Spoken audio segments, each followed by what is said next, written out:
relationships. I want to share my story, like my relationship testimony.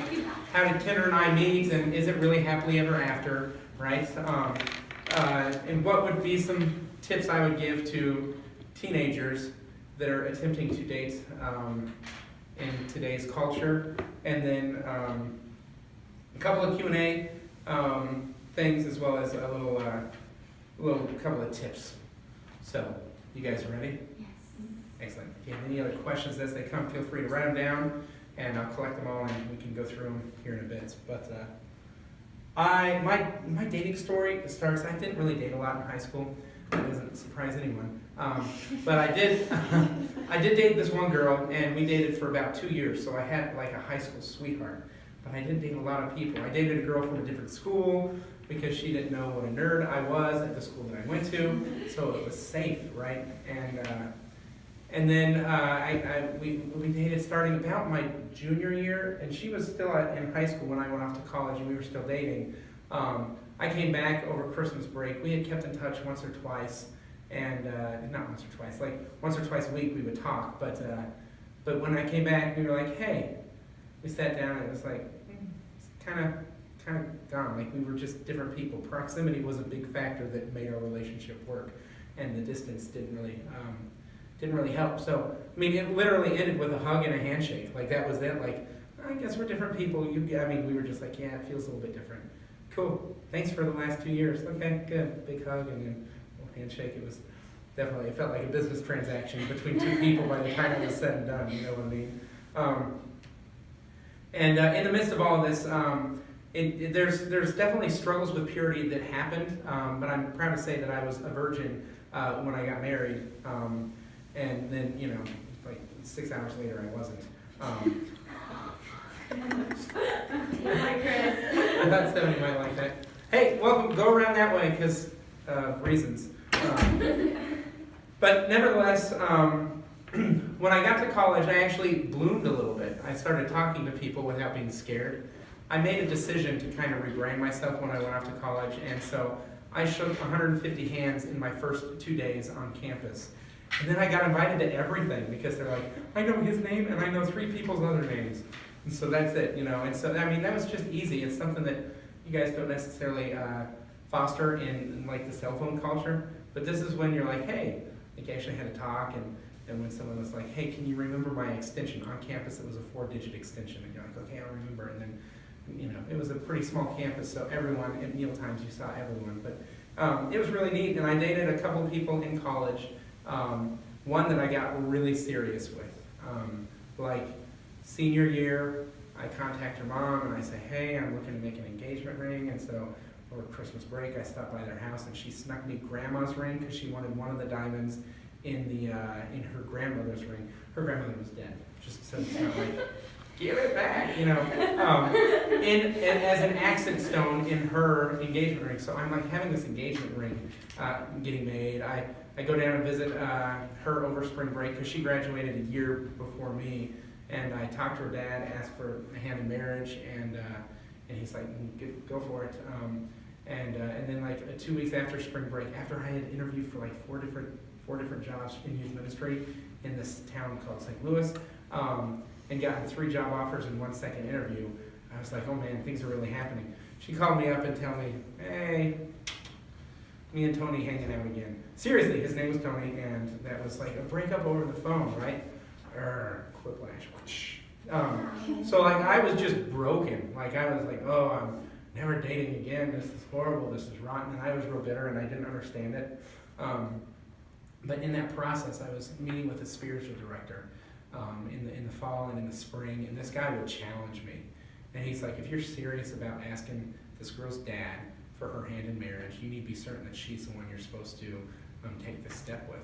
So he goes, I want you to go to adoration, do a holy hour every day for 30 days to go ahead and discern this.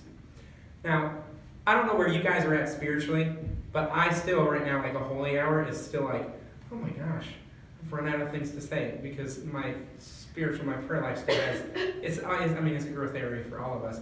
But back in college, it finally, by like day number 20, if you just say I'm going to pray an hour a day, you're going to get good at prayer, And her name was Shannon. Well, I guess it still is. She's not. but her name was Shannon, and so when I was praying, I would offer up part of my holy hour for my future wife, and I would offer up part of my holy hour for Shannon. But I didn't want to put them together because I felt like I was discerning, you know what I mean? And so, then she breaks up with me, and then, years later, I meet this, 18-foot tall redhead, this gorgeous, right? And she's only 6 feet tall, but she's still tall.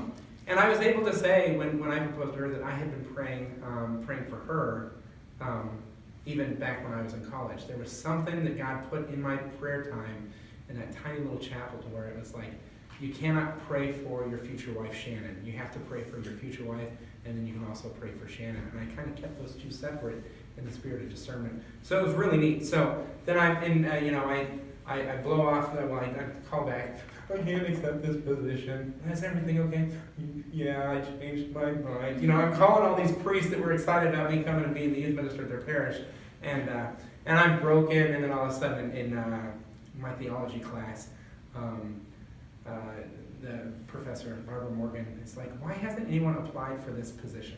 Now this is like 2 weeks after the breakup, and a friend of mine elbowed me and said, you could be a Texan Bartlett, that'd be hilarious, right? And so I get a job, I go ahead, and during finals week, I take 2 finals, I fly out to College Station, Texas for the interview, I fly back, and within 4 hours after that, I take 2 more finals.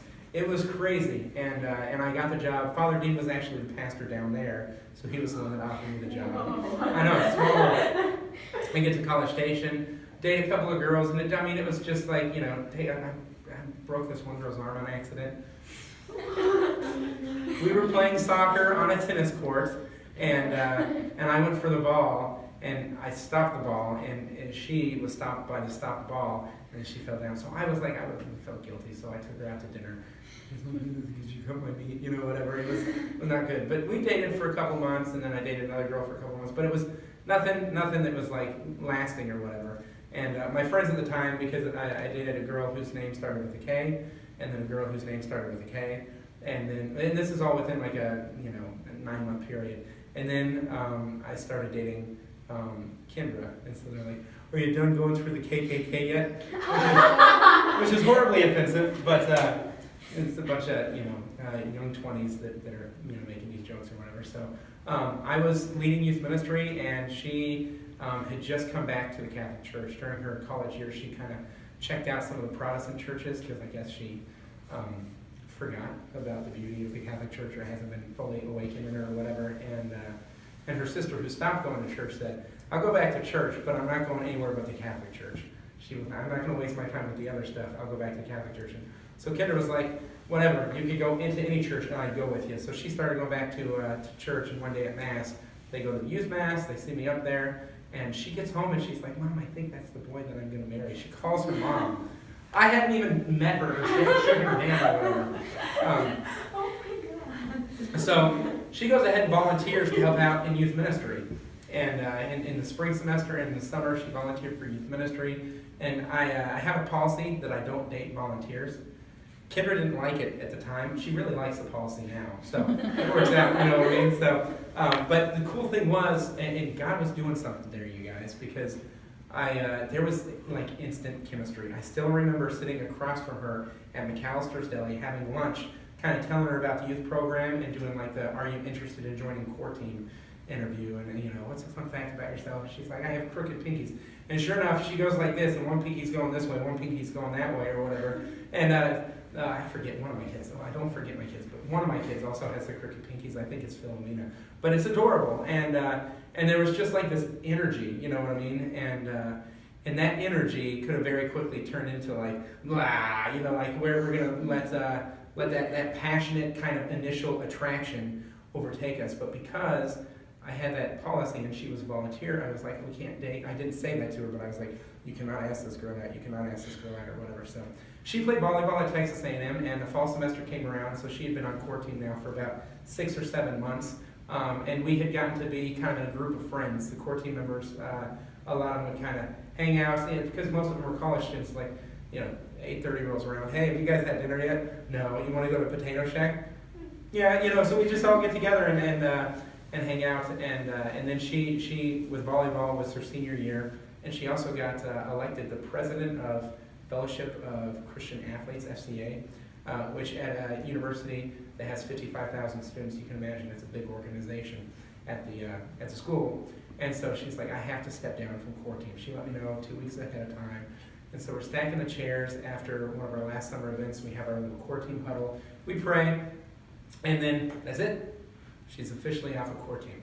So as she's walking to her car, I asked her on our first date. Like, it was like, literally, you're no longer a volunteer. No more than 2 minutes went by since after our first date. We went out to Wings and More. We went on a walk in a park. We did a little chicken fight on a little exercise beam. I almost broke her wrist, which would have ended her volleyball career.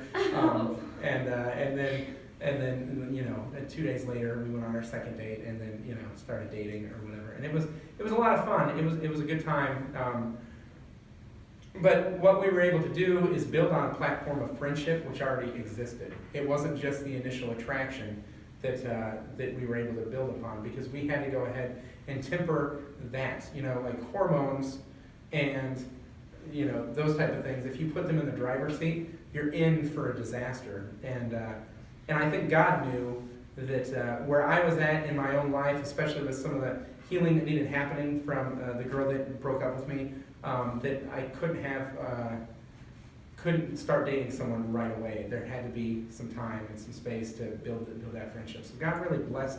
And I can't help but think that it was a fruit of that month of praying for my future wife, which I continue to pray, but it wasn't like in holy hour every single day. It was like, you know, you just kind of put it in your, but I also, you know, as a good Catholic, I was like, my future wife, or if I'm called to be the priesthood, then that, you know what I mean? Like, I was really active in my youth group, and so while some of the kids at my school that weren't doing so good were having pregnancy scares, me and a couple of my friends were having priesthood scares, like, oh no, what if I'm called to be a priest? You know what I mean? Like, what's going to happen? My life is over. And that's not true, and none of us were, but anyways, so yeah, then we had a wonderful time. I promised myself after Shannon, the girl in St. Louis, I said, I will not tell another girl I love her until I know she's the one that I'm going to marry.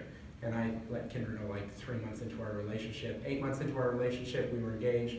And 364 days later, on the nose, we got married. And it was beautiful. So that's our little love story, how we kind of met and different things like that. Christ was at the center of our relationship from the get-go, because our friendship was centered around Jesus Christ from the get-go. You know what I mean? So that was a very natural thing. Now, we didn't, like, aside from like grace before meals and stuff like that, we didn't start praying together, one-on-one, just kind of doing that type of prayer until, you know, a couple months into our relationship. And the reason why I say that is, like, prayer is an intimate thing, you know, so we had to build up to that. But I think that in dating, especially as you get further along in a relationship, Christ needs to be at the center of your relationship in a real clear and tangible way, and prayer is a great way to do that. Also, going to Mass together is a great way to do that. So that's kind of my story. You guys are more than welcome to ask questions about it. But let's talk about dating in high school.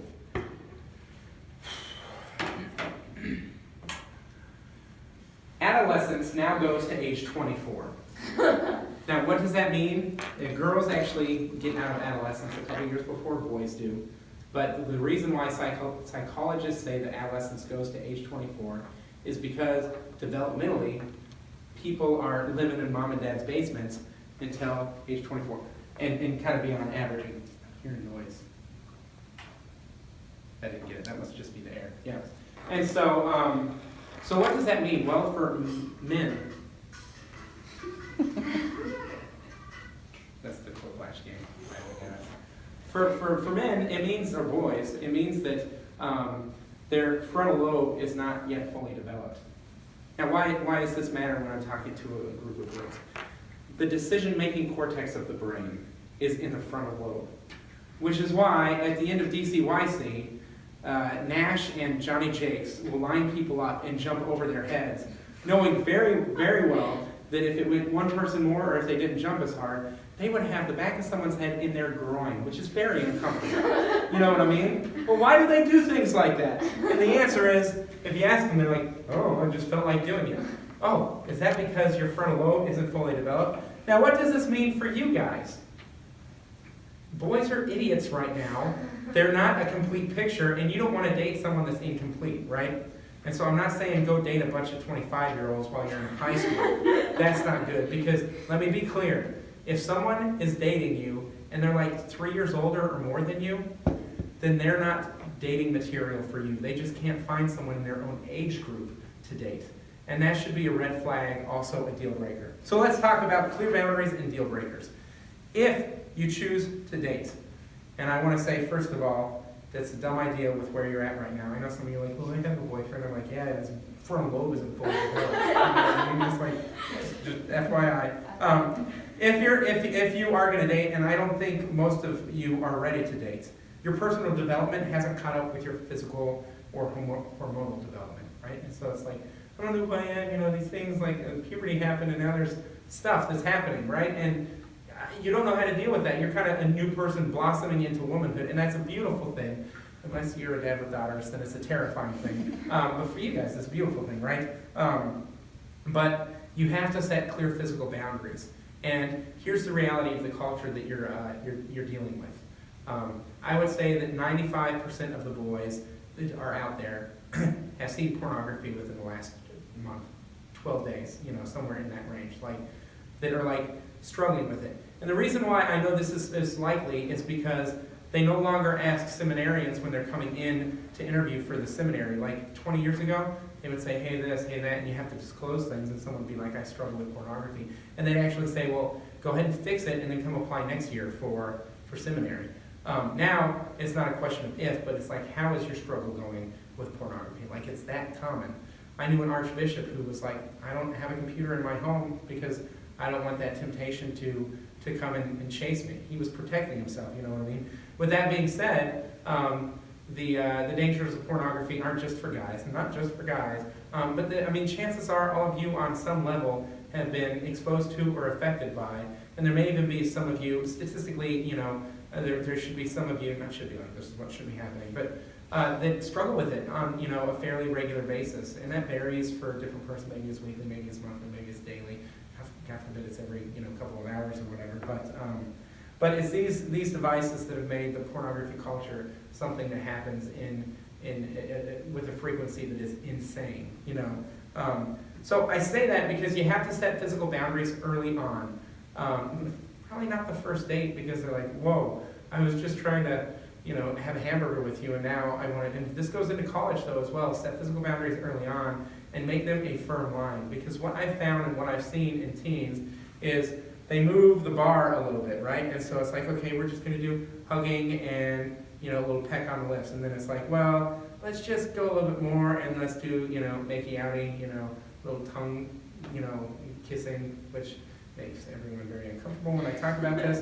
And then it goes a little bit further and a little bit further and a little bit further. And the way these guys are is they no longer are like, oh, sorry, that was too far. Let's go ahead and scale back to just a little peck or something like that.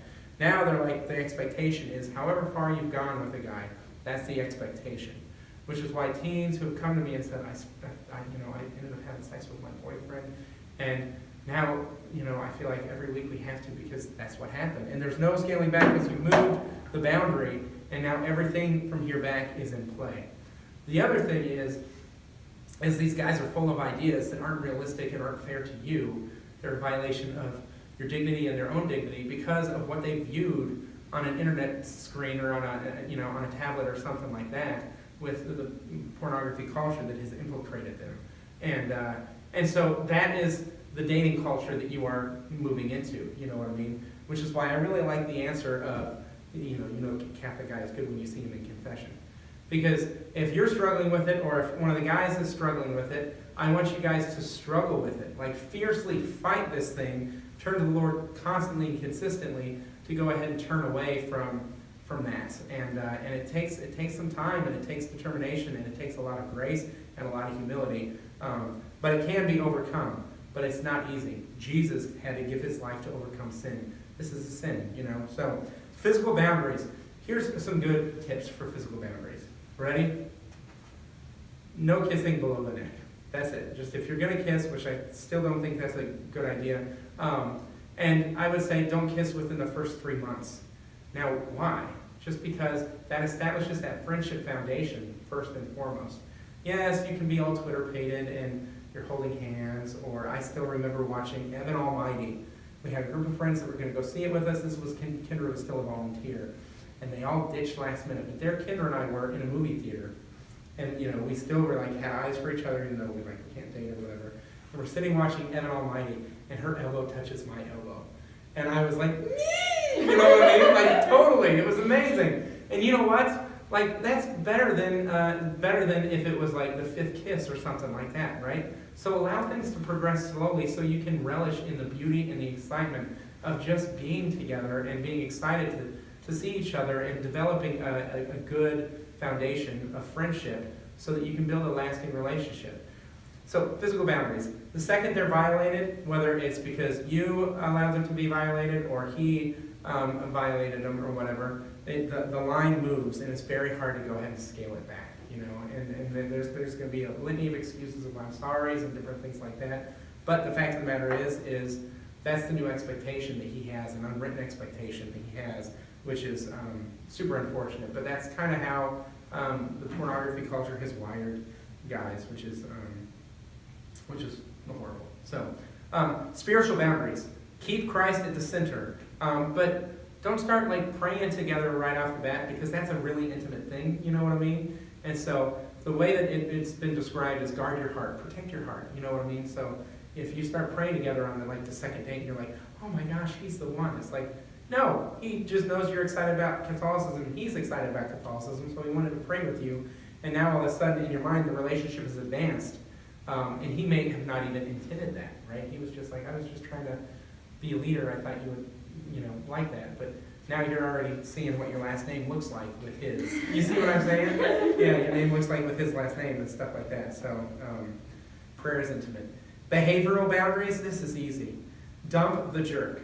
If they're crude or immature, just dump them. And that's simple. Like if you go out to a restaurant and he's mean to the waitress, he's not getting the next date. We've been dating for 2 years. He's always mean to the waitress. Well, how do you think he's going to treat you if someday you guys get married or whatever? And you want to keep that in mind. Like the goal of dating is actually marriage, right? Like it's okay. Like you guys are all beautiful. You should have someone holding doors for you, buying you flowers. Right now, that person should probably be your dad. You know what I mean? But as you get into college and things like that, it's absolutely fine to go on a date and just kind of see how things go. But if you start going out with someone for a couple of months or a couple of dates, and you're like certain that he's not the one, it's unfair to go on another date with him. Like I would even say it's unjust. So keep that in mind. But slap them if they're rude or a jerk or crude or anything like that. Slap them. Gentlemen need to be held to a higher standard of accountability. A slap across the face is a great way to go ahead and do it. If you're wearing a ring, a backhand isn't too kind. Does that So, include brothers, Chris? huh? Does that include brothers? It depends on what level of crudeness, but I would ask your mom, and I would say if corporal punishment exists from your mom to your brothers, yeah, go for it. Slap them. I don't care.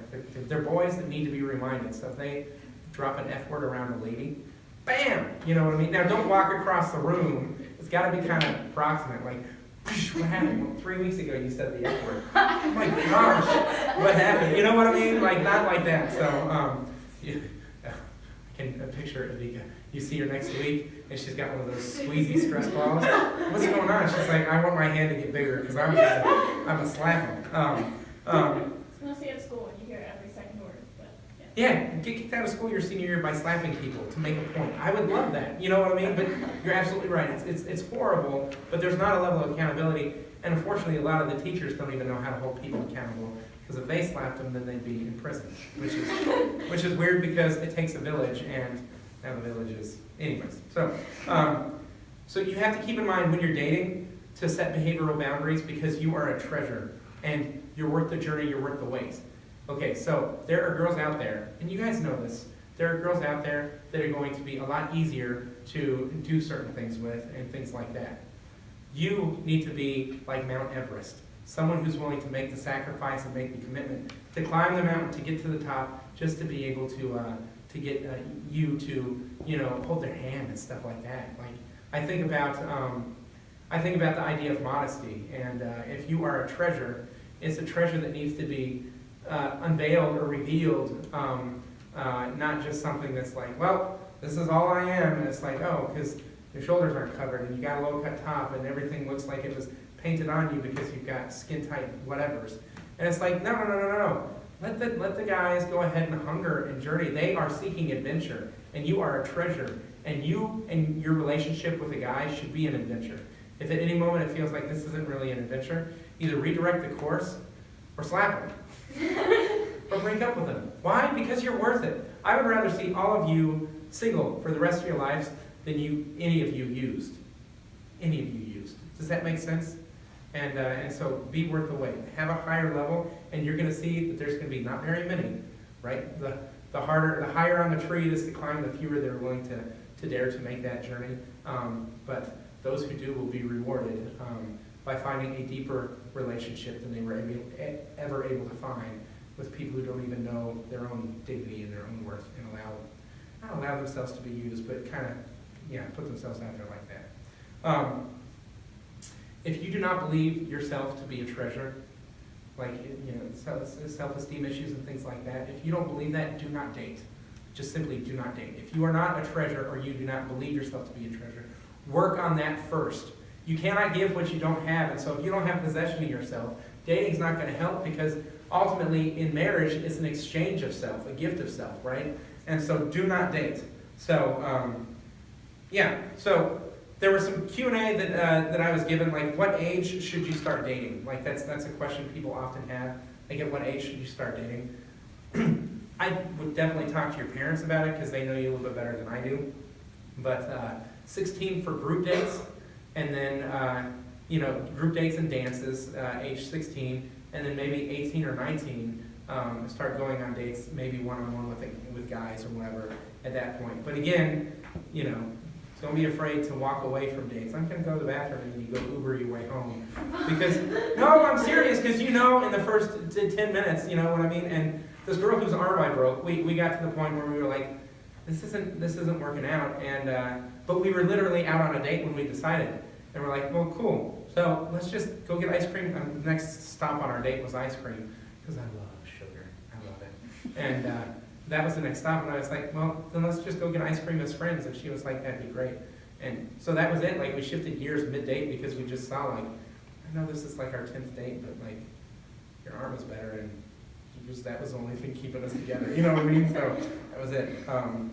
Next is, but again, I know 30-year-olds that are not ready for dating, and I know, like 15-year-olds in swim that I'd be like, oh my gosh, they're like a saint, you know what I mean, that are really mature. But I would say that as a rule of thumb, group dates, where you're going out with a group of people, and that's why dances and things like that are great. I love like swing dances and big band, because the guy leads, the girl follows, and there's a form and a dignity. I don't like the oons dancing, because it's not dancing, it's something else. Slapping. What is a Christian relationship, and how does it differ from the others? I hope that I shared that, because I believe that a Christian relationship has a foundation of Christ, and it also progresses as Christ would want it to progress. You know what I mean? It's okay if you don't see your boyfriend every single day. It's okay if you only see him once a week and things like that. Like, it's okay to have a life outside of your boyfriend. Now, if and when you get married, it's not okay to have a life outside, outside your marriage. Like, I'm going to hang out with these people or these people or these people, but my wife's not invited. Like, that wouldn't be okay. You know what I mean? But it's also okay. Like, I have my friends. Kendra has her friends. She went out for coffee with one of her friends the other day. It was great. I stayed home and played Fortnite with some of my friends on the Xbox. It was also great. You know what I mean? And so we each have kind of our friends, but a lot of them are married. And I'm friends with Chris, and she's friends with Amy, and we're Benjamin's godparents. And different things like that. Like, a lot of it is built around that reality, that state of being married. What about soulmates? Is there something that, like soulmates, you get one chance? I have a friend of mine, he lives out in California, and I'm like, hey, have you ever thought about, your wife or getting married someday? And he's like, yeah, but I'm pretty confident that my soulmate was aborted. And I'm like, whoa. Yeah, I know, that got heavy, right? Golly, great. You went to 100 real quick. Yeah, so my soulmate was aborted, so he's just given up on dating, and now he builds guitars in his spare time. And he doesn't sell them. He's got 70 guitars that he built. I'm like, give me an eBay account. I know. The one hanging in my office, if you've ever seen it, he built. It's absolutely amazing. He built that one, yeah. I know, but he doesn't sell them. Sorry, Ree. No guitar for you from this guy. So. Well, then how'd you get one? Oh, that was his first one he ever built. And the neck doesn't work. It hits on the last 2 chords. It always hits the 15th fret when you push down. And so he's like, since it doesn't work, and you're a youth minister, it'd be cool to hang somewhere. You got it, man. So, but soulmates. So here's what I believe. I believe that God's will can be done. If God is calling you to Texas A&M and you end up going to the University of Dallas, right? Do you think God's going to be like, well, you should have gone to Texas A&M. I'm not going to follow you there. You think God would do that? No, he would follow you all the way into your sin. Like when you're sinning, God's like, I'm still right here, and I love you, and I'm sad that you're hurting yourself and distancing yourself from me, but I'm still chasing after you, right? And so in regards to the question of soulmates, by no means do I want you to settle, but I don't want you to freak out either, because that puts a lot of pressure on every date you go on. Like, he could be the one, he could be the one. It's like, calm down. If God, God can be present. So long as it's a sacramental marriage, grace is going to be present. So does that mean that there was someone other than Kendra that I should have married? I don't think so. Do I think Kendra's my soulmate? Well, I'd like to think so. But if I ended up marrying Shannon, I guarantee, I'm going to slap to Tony, but, I'm just kidding, I probably won't punch her. But I guarantee that there would be grace in that relationship if I was married to Shannon right now instead of Kendra. You know what I mean? Now, I took it prayer and God guided me and stuff like that. It was definitely a good situation all around. But nevertheless, like she's in a better situation and I'm in a better situation. But nonetheless, I don't think that God is like there's only one person out of the 7 billion that you're compatible with to go ahead and raise a family and grace and different things like that. Why do I say that? Because God wants us to get to heaven, and so he creates so many paths for us to get to heaven. So if your husband is not like the Mr. Right, I guarantee that God's going to be like, well, I'm still going to use that relationship. Even though I warned you, I'm still going to use that relationship to help get you to heaven. Because I want you in heaven. And I'm going to change your heart, and I'm going to change his heart, and you guys are going to journey together. And there's 3 people that commit to marriage. Husband, wife, and then before God, we submit before God in the sacrament. That's why this isn't just like, oh, he's taken. This is a sacramental. This actually bestows grace. You know what I mean? This wedding ring is a sacramental. So can there be soulmates? Maybe. But it doesn't matter because God can work through our mistakes as well. I'm not saying that you should aim for, raise the bar, but if you miss, it's okay too. And then someone mentioned like praying for your future spouse. Do it. Like even if your future spouse is going to be the church, or if you're called to a state of single life, there's still going to be ways that you can bear fruit, right? And so you guys are all called to bear life. Stephanie is not married right now, and she is bearing life. She is giving life to the world through the way she pours into you girls here and some of the other things that she does. And so we're all called to be that sense of motherhood. Now, I guarantee some of you have probably shared some things and you've seen Stephanie go a little bit mama bear, like, oh no, you know what I mean? And not that her and I would march down to your schools and be like, slap him, or anything like that. But I mean, there's maternal instincts that are maternal realities to every single woman, regardless of whether they're single state, religious, or married. You know what I mean? And so keep that in mind that your gifts aren't just going to bloom in the context of your vocation. Start living out your gifts now so that whatever context they're called to do, you already have those muscles. You know what I mean? I still am imagining. Just getting ready for the slap. Boom! Ruben's head goes woo, and then his hair, because it's so long, and he ends up going up in the air like a helicopter. Okay, so what can you do now, even if you can't or won't start dating? So, how many of your parents say you can date right now? How many of your parents say you cannot date right now? Okay. I've never asked them, but Okay. probably. So you know why? Because they love you. Like that's why they say you can't date, because they love you. So pray for your vocation, your future husband, and all men and women. Chances are that your future husband is either now or will be in the future dating someone that's not you. And so you need to pray that that relationship helps build him in a way that makes him a better husband. Like that's what a good relationship looks like. Your future husband right now or in the near future is probably going to be dating someone. And then grow yourself to be that treasure worth seeking. Now, this is from the book of Proverbs, and it's amazing how it's described. So let's go ahead and do Proverbs somewhere in the middle. Psalms is Proverbs before or after Psalms? Yep, everyone all at once. Come on, Nehemiah. Okay, we've gone too far back. Proverbs, where are you? Psalms. Next to Psalms. It's right next. The Song of Songs is next to Psalms. What about Ecclesiastes? Hey, I found Proverbs. You guys ready for this? Proverbs 31. You ready? And then we're going to move to Q&A. So if you have any questions that you haven't written down, we can do open Q&A. This is 10 through 31. The ideal wife. Right? This also could be titled Kendra, right? When one finds a worthy wife, her value is far beyond pearls. Her husband, entrusting his heart to her, has an unfailing prize. She brings him good, not evil, all the days of her life. She obtains wool and flax and makes cloth with skillful hands. Basically, it means she's not afraid of laboring, okay? Like merchant ships, she secures her provisions from afar. She rises while it is still night and distributes food to her household. She picks out a field to purchase. Out of her earnings, she plants a vineyard. She is girt with her strength and sturdy with her arms. She enjoys the success of her dealings. At night, her lamp is undimmed. She puts her hands to the distaff, and her fingers ply the spindle. Except for Cinderella. Right? Isn't that the one with the spindle? No, Oh, Cinderella didn't do it either. She got scared. Hold on. She reaches out her hands to the poor and extends her arms to the needy, so she's compassionate. She fears not the snow for her household. All her charges are dubly clothed.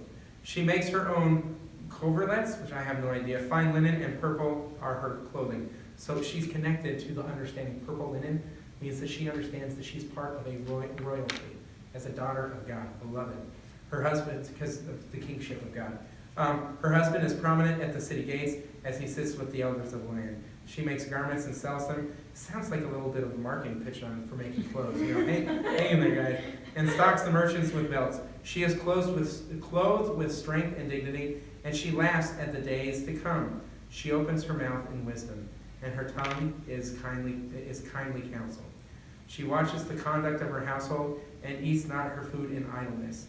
Her children rise up and praise her. Her husband, too, extols her. Many are the women of proved worth. Many daughters have done well, but you excel them all. Charm is deceptive and beauty fleeting. The woman who fears the Lord is to be praised. Give her a reward of her labors, and let her works praise her at the city gates. I like this one. Charm is deceptive and beauty fleeting. You guys, we're not all going to look like the people on TV, like always. Like right now, you guys are like, oh, it's so great, and da-da-da this, da-da-da that. And then you get in your 20s, and it's like, yay. And then you get into your 30s, and you're like, oh, it's starting to stick. You know what I mean? Like, it's like this is horrible. And then the older you get, and the older you get, if you don't have any inner beauty, you're not able to showcase any of your beauty. You know what I mean? Like, it's okay that people age and stuff like that. And old cute couples where they still pull out each other's chair and stuff like that, like, that's beautiful. You know what I mean? Even though they look like, you know, a slab of leather sliding off of someone's face. You know what I mean? Like, they're old, okay? So, this is another one that's important. Train men. I know that sounds weird, but ladies, you need to train men. Seriously. Go out with groups, and even occasionally, like with groups of people, and even occasionally call them dates, right? So make the guys hold the door for you, buy your meal, and use clean language. Like, seriously, when you're out with a group, like J Squad goes out for ice cream or something like that, like, don't open a single door. They need to learn to hold the door for the ladies. And all of a sudden, when they start doing that more and more, they're going to learn, oh, this is how you treat a lady. We need to train them in. And then dress the part. This is important. Dress for the job you want, not for the job you have, okay? Now, you see some people dressing for jobs like they're working on the street, right? Talking about prostitutes. Some of your classmates dress in a way that's like, that is not the job you want, but you're dressing for that job, you know what I mean? And so you want to make sure that you dress yourself, clothe yourself with dignity, so you can be like that Proverbs 31 woman that's described, that you have this dignity about the way that you are clothed. Does that make sense? Cool. let's open it up to Q&A if you want to